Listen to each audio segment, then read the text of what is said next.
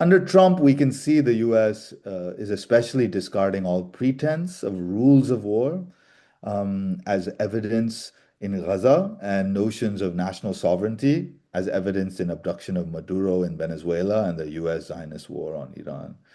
And all of these things are growing, and the sense that matlab, there was a sort of liberal order and a fiction of sovereignty and a fiction of the idea of a kind of global world and of nation states that were autonomous.